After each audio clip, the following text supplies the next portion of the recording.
Setelah didata, aku diantarkan dengan travel sampai ke rumah. Jam menunjukkan jam 12 malam, aku sampai di pertigaan menuju kampungku. Aku turun di sana, karena mobil tidak bisa masuk ke kampungku. Aku naik ojek yang biasa mangkal malam. Dan kebetulan aku kenal tukang ojeknya tetangga RT. Setelah bayar, aku turun dari motor dan berjalan menuju rumah suamiku. Dengan perasaan yang sudah tidak karuan. Suasana rumah masih sama kayak dulu, tidak berubah. Setelah aku berdiri 10 menit di depan pintu, akhirnya aku beranikan diri mengetuk pintu tanpa mengucapkan sesuatu. 2 kali belum dibuka. Ketiga kali baru ada suara dari kamar suamiku. Lampu tengah nyala dan brok pintu terbuka.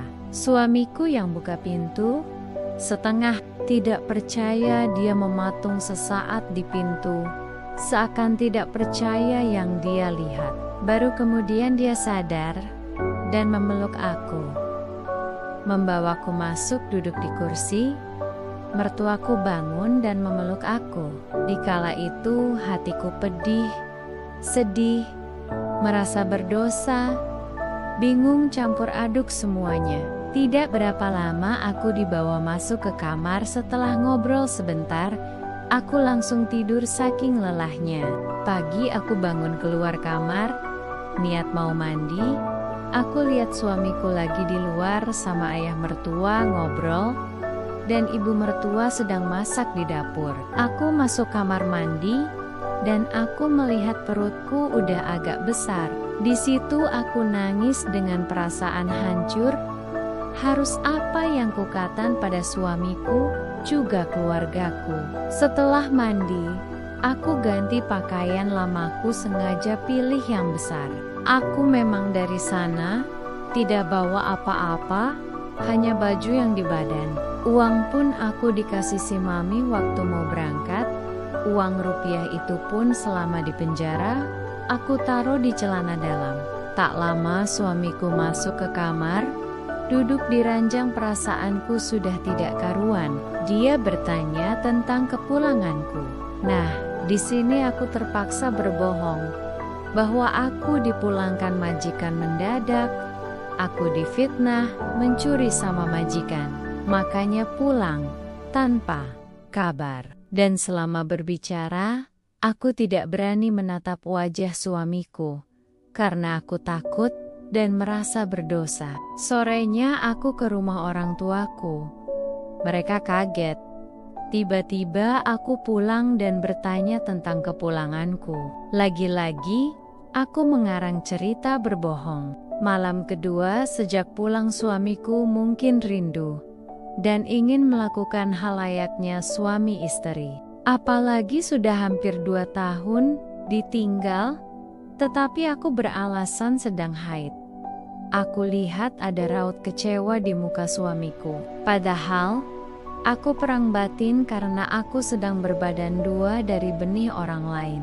Dan aku takut kalau aku buka baju di depan suami, pasti akan terlihat jelas perutku yang sudah mulai besar. 2 hari, 3 hari, sampai 5 hari, akhirnya suamiku bertanya dengan nada serius tentang kenapa tidak mau melayaninya. Aku masih jawab bahwa aku masih haid, tetapi kali ini dia seakan tidak percaya, dan dia mulai curiga semenjak datang aku selalu tertutup. Dan kalau pakai baju selalu memilih yang besar. Dan pada akhirnya, pada malam itu, kebukalah semuanya. Dan tentang kenapa aku tidak melayani dia. Aku jujur bahwa aku sedang mengandung anak orang lain. Setelah kukatakan semuanya, aku lihat dia shock, mundur dan bangun dari duduknya. Pelan-pelan menjauh dariku, berdiri dekat pintu, dan setelah itu dia keluar dari dengan langkah sempoyongan.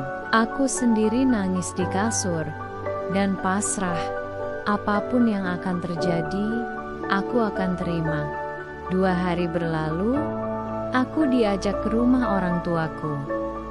Tanpa bicara apapun, tapi aku sudah punya firasat. Mungkin akan terjadi hal buruk menyangkut pernikahan kami. Sesampainya di rumah orang tuaku, kebetulan ayah dan ibu ada di rumah. Dia tanpa banyak omongan langsung pada intinya, dia ingin mengembalikan aku ke orang tua. Dengan kata lain, dia menceraikanku saat itu juga dengan talak 3 langsung. Dan diakhiri dengan bilang kalau ingin tahu alasannya tanya sama anak bapak. Aku langsung nangis di situ. Apa yang aku takutkan terjadi juga.